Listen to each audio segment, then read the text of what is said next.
Americans love these things so much that they have displaced the van, the minivan, the sedan, and the station wagon as our preferred mode of family transportation.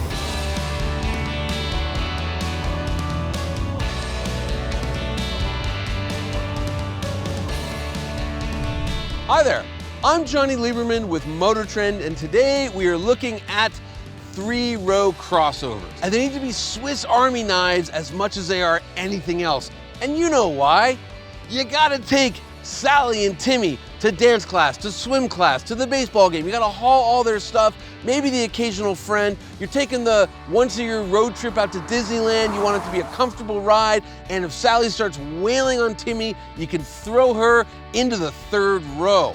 But I also think at this price point, these vehicles should have just a little taste, a little bit of luxury and refinement, something that can remind you, the parent, that hey, you're still a human being. You have wants and desires. You're not just on this earth to serve the needs of your children. I'm projecting here. So let's meet the all-new Honda Pilot and the equally all-new Mazda CX-90.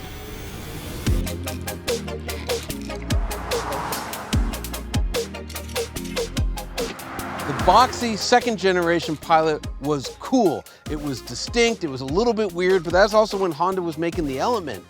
The third gen was totally forgettable. Now for the fourth gen, I see what they're trying to do. They want it to kind of look like the current Accord and Civic, but it's also just got this genericness to it. Like, to me, it looks like a baby Ford Explorer. It's not bad by any means, but it's also not memorable.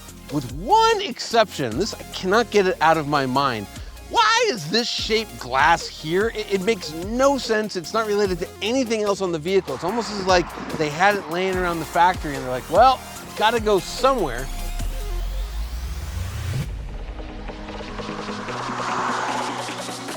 Mazda is trying to transform itself into a premium automotive brand. They don't want to compete with Honda and Toyota. They want to compete with like Jeep and Volvo. And the biggest way they're doing that is by switching to rear-wheel drive architecture.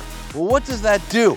It improves the proportions. Now you can have more space between the front wheel and the dashboard, called dash to axle ratio, this space here, and your eye interprets that as premium because now it looks like a Mercedes or a BMW SUV. Plus, they can drop the V6 in favor of an inline six. They're so proud of it, they stamped it right there. It also means you can have shorter overhangs front and rear, and it allows for the CX-90 to be a much better looking vehicle.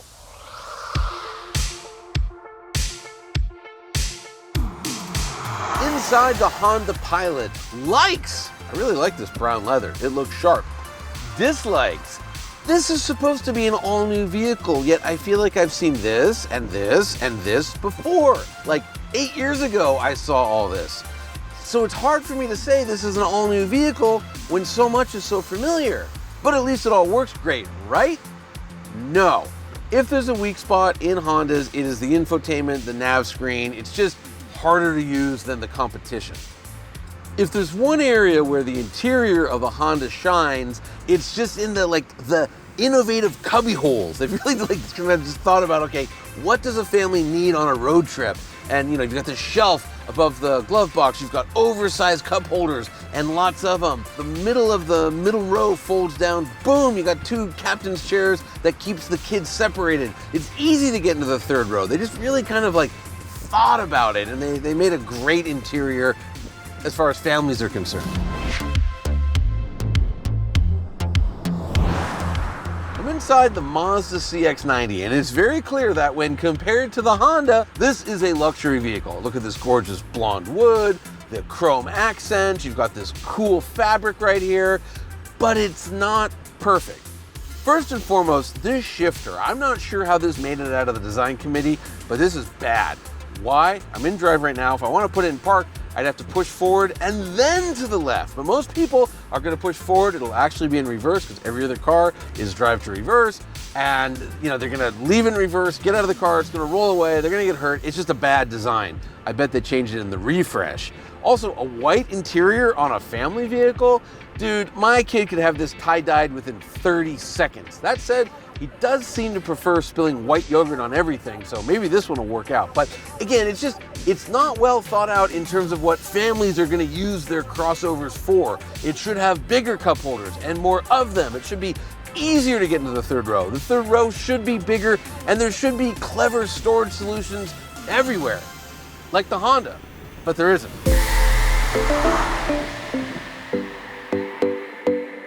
Dynamically speaking, it's pretty clear the one thing the Honda team wasn't thinking about was driving dynamics. This is a bit of a slug. It's a roly-poly SUV. And then, look, they were focused on making it comfortable for the family. But a lot of times, comfort means it's too soft, it wallows in corners, it's not sharp, it's not pointy, you're not gonna go autocrossing with it. It just isn't happy when it's doing that. The tires squeal. Also, the engine makes a lot of racket, but there's not a lot of power.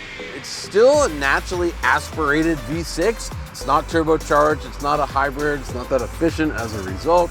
The 10-speed automatic probably gives you a mile per gallon or so, but it's just not a great transmission. There's a sport mode, you don't need it. There's some off-road modes. Really, who's gonna do that? What I'm trying to say is that this is not a driver's crossover. My favorite part about driving the Mazda CX-90 is not the 340 horsepower, 369 pound-feet of torque, turbocharged inline-six mild hybrid engine. No, it's the way this thing drives. Phenomenal for this segment. In fact, if I were to throw you in the passenger seat and pull all the badges off the interior, you would say, wow, I didn't know Jaguar made a 3-row SUV. Pretty quick for a Jag. It's just awesome. Like, in a segment where nobody cares about driving dynamics, least of all the people buying the cars, Mazda has done the unthinkable. This thing is wonderful to drive. Hats off to them. Like, the Honda, I know I drove it, I know it was in the last scene, I don't remember anything about it. This, I'm gonna recommend this to people that are interested in driving dynamics, of course, because, man, hats off to you, Mazda. You are not messing around. So how do you rank this one? I admit it's tricky because we could think of the Honda Pilot as like, it's a plate of grilled chicken and steamed broccoli, whereas the Mazda is much more a ribeye and some creamed spinach. I really want to eat that one, but I know that I probably should eat that. The Mazda CX-90, it breaks the mold of the traditional 3-row family crossover. It's powerful. That rear drive platform means not only does it have great proportions, but it's actually good to drive. Plus, I dig the paint. The Honda, on the other hand, is admittedly less interesting and less dynamic, but it does the 3-row family thing better than the Mazda does.